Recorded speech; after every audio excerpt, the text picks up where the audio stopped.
Alors, une biocollection, c'est une plateforme de mutualisation de ressources biologiques. Donc en fait, c'est une structure qui va permettre à nos partenaires publics, privés, académiques, d'avoir des prélèvements d'origine humaine qui vont permettre en fait d'avoir accès à des collections d'échantillons biologiques afin de répondre à leur protocole de recherche scientifique. Alors, les prélèvements que l'on conserve à la biocollection de Lyon sont des prélèvements de nature sérique, et également de plasma. Nous avons affaire à de l'ADN, de l'ARN et principalement d'urine, donc de différentes natures. Urine fraîche, urine prot, urine antiprot et urine culo-ARN. On a une étape clé, même si c'est pas la première étape, on est tous liés pour la biocollection, on a tous un intérêt à travailler ensemble, que ce soit les chirurgiens, les médecins, les infirmières qui nous aident à récupérer ces prélèvements, et jusqu'au laboratoire et jusqu'à leur stockage, leur conservation et l'utilisation par nos partenaires privés, publics ou académiques dans ce cadre de la recherche clinique. Alors, dans le cadre de notre biocollection, effectivement, nous sommes un réseau, c'est-à-dire que Nantes et Paris-Necker sont nos partenaires privilégiés. Les chercheurs du réseau Centaure ont à disposition cet outil.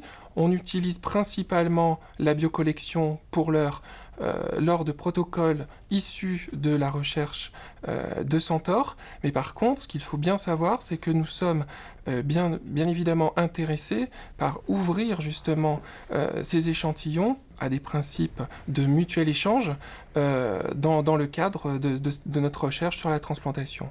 Donc ce qu'il faut savoir, c'est que les chercheurs qui travaillent sur la transplantation ont souvent besoin d'outils.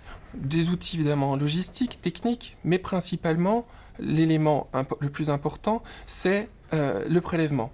Ce qu'il faut savoir, c'est que peu d'entre nous en France réalisons des biocollections, c'est un certain coût, et il faut savoir que cet élément premier de l'échantillon biologique est essentiel pour faire avancer la recherche scientifique, pour répondre aux protocoles de recherche cliniques qui sont demandés. Alors comment conserve-t-on ces échantillons ?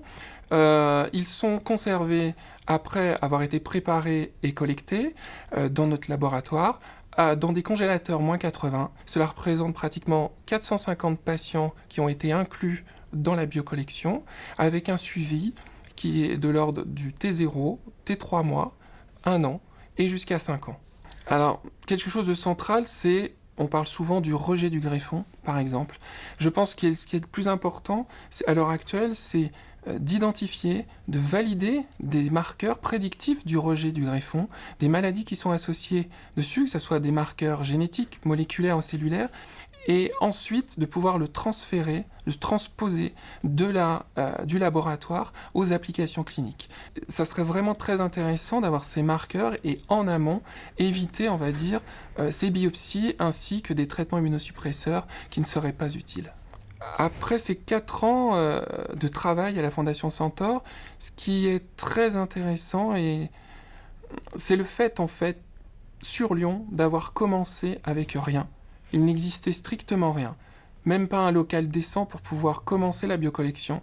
Il a fallu ensuite prouver que la biocollection avait un intérêt au sein du service également.